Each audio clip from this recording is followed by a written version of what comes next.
Assalamu alaikum warahmatullah. I am Dr. Faiz Pasha, and today I am going to present on the anatomy and pathophysiology of BPH. First of all, we will look into the structure of the prostate. The prostate is a walnut-shaped fibromuscular glandular organ that surrounds the prostatic urethra. It is composed of glandular part, which is 70%, and a fibromuscular part, which is 30%. The fibromuscular part is composed of stroma made up of collagen and smooth muscles. It is traversed by the urethra at the junction of anterior and middle 1/3. The size of the prostate is approximately 3 centimeters long and 4 centimeters wide. Where it is located, the site is between the neck of the bladder above and the urogenital diaphragm below. The weight of the prostate is approximately 20 grams. Now, the lobes. Anatomically, there are 5 lobes. They can be distinguished in the fetal gland at 20 weeks of gestation, or to be more precise, before 20 weeks of gestation. The anterior lobe is devoid of the glandular tissue. The posterior lobe and the middle or the median lobe is basically a wedge between the urethra and the ejaculatory ducts, and it is related superiorly to the trigone. There are 2 lateral lobes which are rich in glandular tissue, and they are separated by a shallow vertical groove. The prostate zones. The old surgical view of the prostate consisted of 3 lobes: the anterior lobe, the middle lobe, and the posterior lobe. A more modern zonal view suggests that the lobes are arranged in zones. McNeil in 1988 divided it into zones, and they can be demonstrated on truss. The zones are distinguished by the location of the ducts in the prostatic urethra. In this diagram, we can see the anterior, the median lobes, and the mucosal and the submucosal glands are arranged in circular fashion around the urethra. The zones of the prostate, as we have said, that 5% of the glandular tissue is composed of the transition zone is composed of 5% of glandular tissue. The ducts arise and pass beneath the pre-prostatic sphincter, and the transition zone is the zone which is major zone responsible to give rise to BPH. The central zone is about 25%, and the ducts arise circumferentially around the opening of the ejaculatory ducts. The peripheral zone is the largest zone, comprising of 70%. The ducts drain into the prostatic sinus in the post-sphincteric urethra. It commonly gives rise to the carcinoma and the chronic prostatitis, and this zone is the zone which is in which most of the random biopsies of the prostate is involved. Here we can see the zones. The transition zone is traversed by the prostatic urethra, the central zone which is crossed by the ejaculatory duct, and the peripheral zone. Again, in this diagram we can see the area labeled as purple is the median and the transition zone. The area labeled light blue is the central zone, which is being traversed by the ejaculatory duct and the seminal vesicle. The lower portion is showing the anterior fibromuscular stroma, which is around the external sphincter. This is again a transverse section showing the 2 ejaculatory ducts coming out from the traversing the central zone, the urethra which is being surrounded by the transition zone, and the anterior fibromuscular stroma. The verumontanum can be seen. Okay, now what is the concept of the capsule? There are basically 2 capsules. What is a true capsule? True capsule is an anatomical structure. It is formed of endopelvic fascia. And the false capsule is basically a surgical capsule, and it is formed due to compression of the peripheral zone by the enlarging adenoma. The clinical significance of this false capsule is that it provides a plane of cleavage for the surgical enucleation of the hyperplastic tissue, leaving behind the prostatic plexus of the veins. This is the cross section, and here we can see the outline, which is the prostatic fascia, the outermost layer, which is the false capsule. Between the false capsule and the true capsule, there is the prostatic venous plexus, and again the mucosal and the submucosal glands can be seen. Prostatic urethra, it is about 3 centimeters long and the most dilatable part of the urethra. Posteriorly, there is elevation known as urethral crest on either side of the prostatic sinus. This prostatic urethra opens on either side of the prostatic sinus. At midpoint of the urethral crest, it turns anteriorly by 35 degrees the urethral angle. Beyond the urethral angle is a crest, and the crest widens and protrudes into the verumontanum. The pre-prostatic urethra forms the involuntary sphincter made up of the smooth muscles. Here we can see the prostatic urethra, about 3 centimeters long. The openings of the ejaculatory ducts, the two openings can be seen. The openings of the ducts of the gland, of the glandular elements of the prostate, there are many openings, as well as we can see the prostatic sinuses and the prostatic utricle. Above there is internal urethral sphincter, which is made up of the smooth muscles, and below is the external urethral sphincter, which is made up of the skeletal muscle. Now coming to the arterial supply of the prostate, there are three main arteries: the inferior vesical artery, the middle rectal artery, and the internal pudendal artery. The inferior vesical artery divides into two branches: the urethral artery and the capsular artery. On resection of the prostate, these vessels bleed significantly, especially those at the 4 and 8 o'clock position. In this diagram we can see the arterial supply, the internal iliac artery giving branch of the inferior vesical artery, which in turn is continuing as the prostatic artery. At the bottom we can see the branches of the middle hemorrhoidal and the pudendal arteries, the left lateral lobe being supplied by the urethral group of the arteries and the capsular group of the arteries on either side. The venous drainage, prostatic venous plexus, which lies between the true capsule and the fibrous sheet, it finally drains into the internal iliac nodes, iliac veins. Bedson showed existence of the valvulus connections, the prostatic plexus and the vertebral veins. As far as the lymphatic drainage is concerned, the prostate is primarily, it is drained into the obturator and the internal iliac lymphatic channels. There is also a lymphatic communication with the external iliac presacral and the para-aortic lymph nodes. Here we can see the channels, the lymph being drained first into the sacral nodes, then this external iliac nodes, which in turn drain into the common iliac, and then the para-aortic nodes. Nerve supply is from the inferior hypogastric plexus. The neurovascular bundle containing nerves which supply the prostate, the penis, seminal vesicles are closely applied to the posterior lateral margins, which may be damaged during radical prostatectomy and may cause impotence. The alpha-1 adrenergic receptors are found in abundance in the prostate. Now coming to the embryology of the prostate gland basically develops between the week 10 and week 16 in the fetus. The SRY gene products stimulate medullary sex cord to develop into the pre-Sertoli cells. These cells secrete the Mullerian inhibiting substance MIS. This MIS stimulates the Leydig cells to produce the testosterone. This testosterone in turn is going to be involved in the development of the Wolffian ducts, the epididymis, vas deferens, ejaculatory ducts in the central zone. Now, as far as the rest of the prostate is concerned, it is developed from the 5 pairs of epithelial buds which branch out from the posterior aspect of the urogenital sinus. They invade into the mesenchyme to stimulate the development of the prostatic stroma, the upper pair, and the transitional zone in the lower pair. The stromal epithelial interaction, this is an important point. This interaction is being mediated by the dihydrotestosterone. So, through the production of dihydrotestosterone by stromal cell acting on the androgen receptor of the epithelial cells, this is the paracrine action. I mean to say that the dihydrotestosterone is influencing the stromal epithelial interaction, which is in the future leading to the paracrine action. In this diagram, at 12 weeks of gestation and 16 weeks of gestation, we can appreciate that the prostate gland is being developed at the base of the bladder, and which is basically an outgrowth from the urethra, and they coalesce with the surrounding mesenchyme, and this interaction forms the basis of the adult gland. It is basically an outpouching, or we can say the bud is erupting from the urethra, and which is later being converted into the gland, and it comprises a mixture of epithelium as well as stroma. Here again we can see that the prostate gland is being developed by the bud which is erupting, which is coming out from the urethra, and the penile urethra is developed from the definitive urogenital sinus, and as far as the seminal vesicles are concerned, they are formed by the budding from the ductus deferens. Age changes of the prostate. Before birth there is a hyperplasia.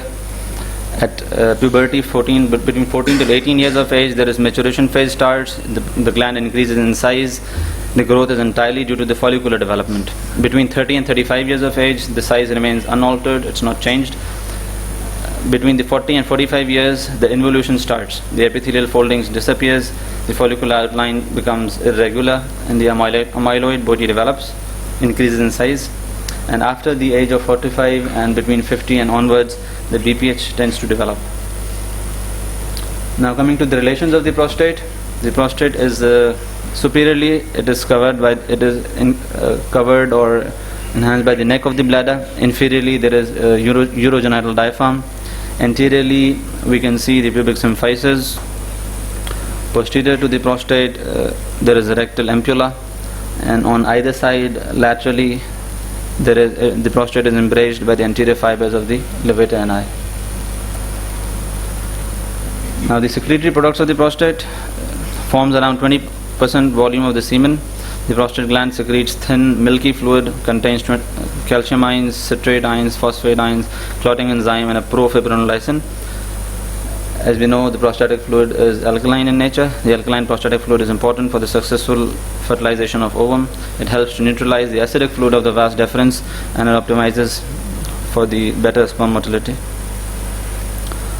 Benign prostatic hyperplasia. It is commonly associated with the voiding and the storage symptoms, and is extremely common with 70% of the men in their 70s. Pathophysiology of BPH. The pathophysiology of the bladder outlet obstruction in men with BPH has been attributed to both the static and the dynamic factors. The static obstruction is due to the bulk enlargement of the prostate encroaching upon the prostatic urethra and the bladder outlet. As far as the dynamic obstruction is concerned, it is basically related to the tension of the prostate smooth muscle.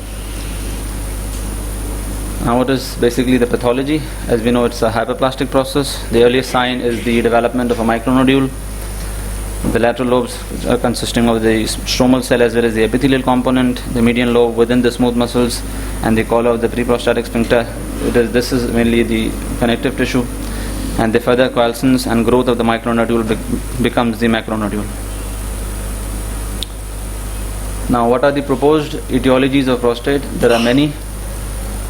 Basically, it is part of the natural aging process. There is reawakening of the urogenital sinus to proliferate, and most importantly, there is a hormonal milieu with alterations in the testosterone-estrogen balance, and there is induction of the prostatic growth factors, the increased stem cell and decreased stromal cell death. The balance between these two is leading to the development of BPH. There are increased stem cells and the stromal cells are more being died and decreased in number. The accumulation of dihydrotestosterone stimulation by estrogen and prostatic growth hormone. Now this is the pictorial representation of the pathogenesis of BPH. We can see that the circulating testosterone in the blood is under the influence of 5-alpha reductase type 2 is being converted into dihydrotestosterone, which is the active and potent form. This dihydrotestosterone then binds to the nuclear androgen receptors, which in turn regulate the expression of genes which aid in the growth and survival of the epithelium as well as the stroma. Now the molecular control of the prostatic growth. Here in the diagram we can see that under the influence of the androgen, the cell death and the cell proliferation is being balanced as far as the normal prostate is concerned. The agonistic action on the cell proliferation is secondary to the keratinocyte growth factor, the epidermal growth factor and the inflammatory growth factors. These under the positive influence, or we can say the agonistic action of the androgens on this cell proliferation will keep the prostate in its normal size, as well as at the same time there is agonistic action on the of the androgens on the cell death, and which is being controlled by the transforming growth factor beta. And if this balance between the cell death and the cell proliferation is disturbed, then we can see that under the influence of high estrogen level, the cell proliferation is being promoted and the cell death is being suppressed. Now coming to the lower urinary tract symptoms, we can, as we always divide into two, the storage symptoms and the voiding symptoms. The storage symptoms are frequency, urgency and nocturia.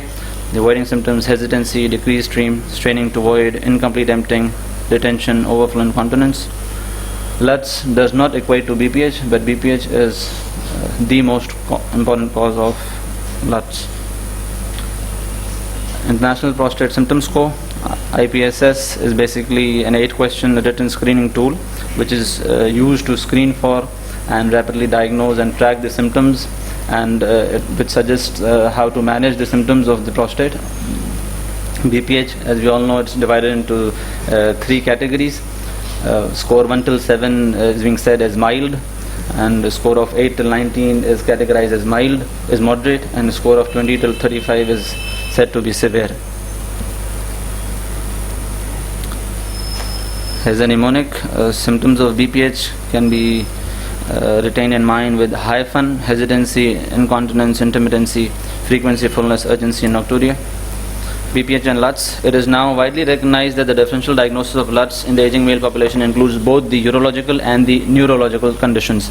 This is the aspect which is most of the times not in our mind, that every lower urinary tract symptom is not due to prostate, or in the olden times as it was thought to be due to prostatism, but there can always be a neurological cause. Like it could be a neurogenic bladder, it could be due to diabetes.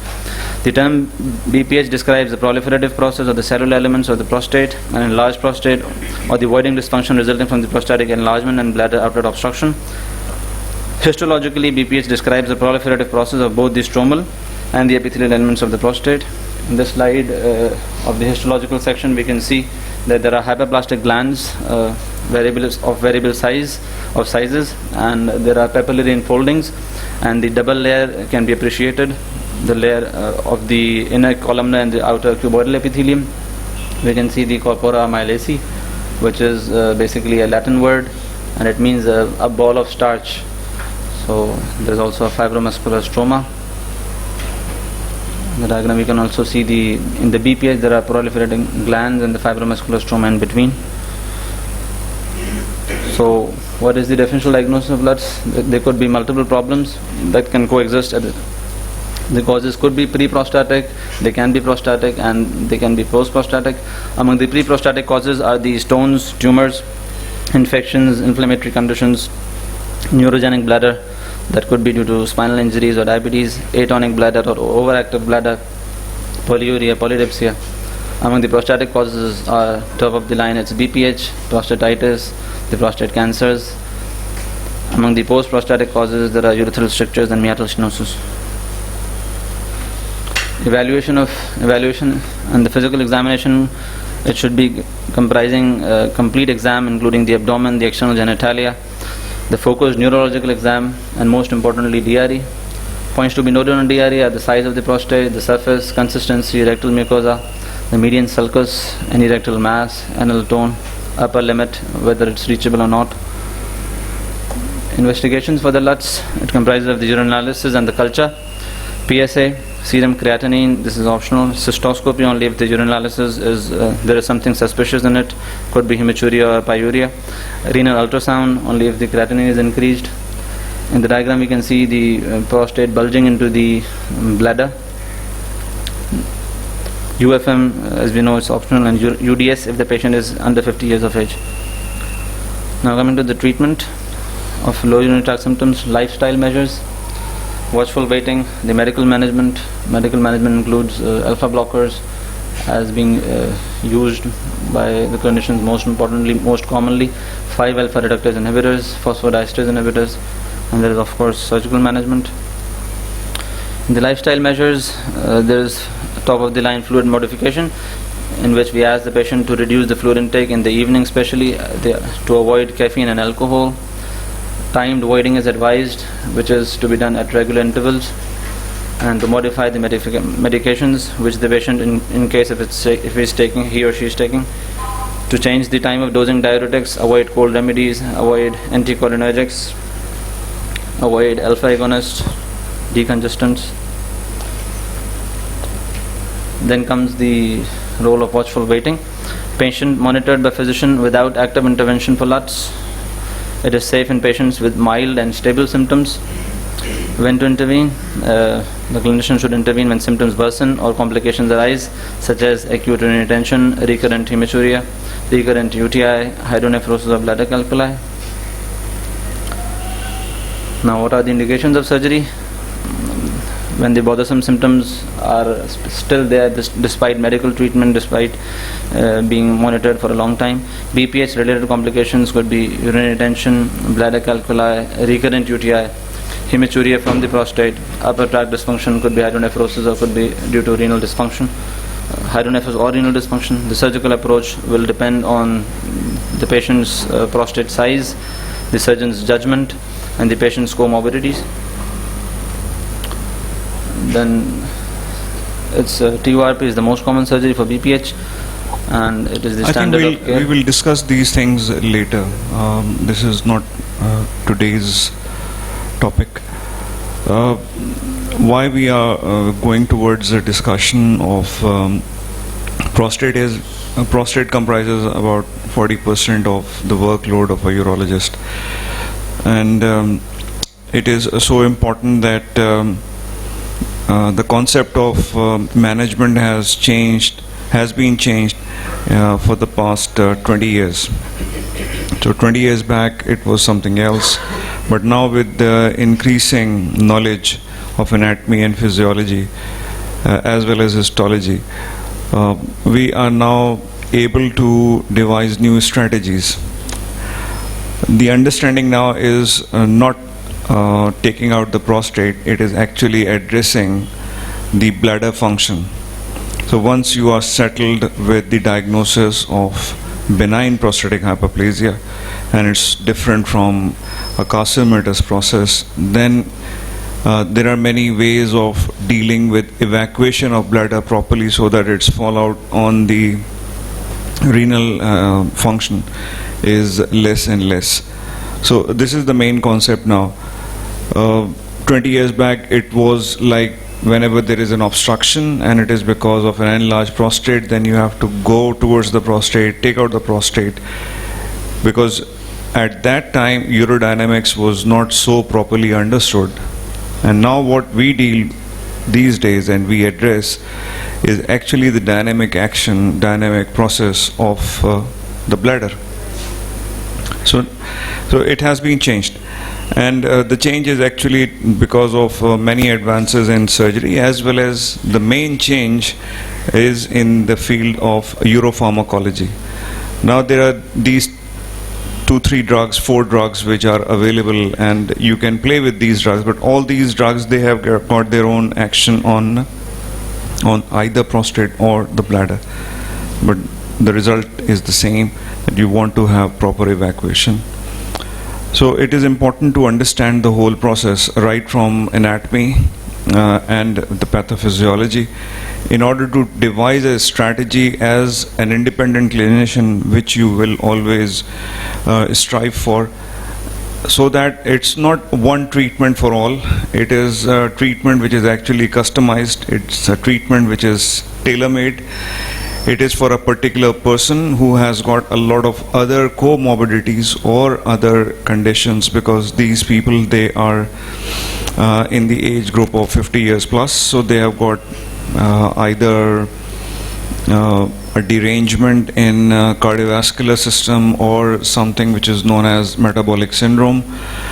So we have got a multifactorial analysis of a particular person who is in front of you, and within a short period of time, like 5 minutes or 10 minutes, it is rather difficult if you don't understand the actual philosophy behind the disease to take care of that patient. For instance, if a patient is having a neurological deficit, maybe a multiple sclerosis or a Parkinsonism, now if you take out the prostate by means of doing TURP, that person will not be able to evacuate properly, because the condition is such that the bladder function is not properly coordinated at some point upstairs.